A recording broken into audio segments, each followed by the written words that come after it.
Well, we're out here with the old junker again. We've had to cut the turbine shaft.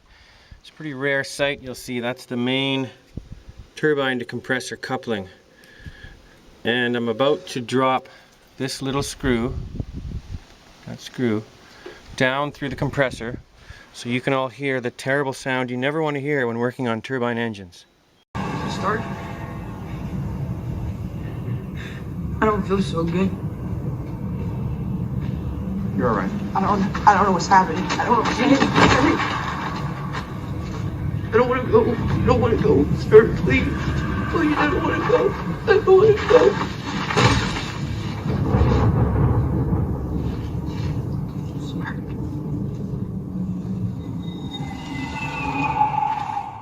Well, that doesn't sound so bad because it came all the way out the front, but you never want to hear that sound.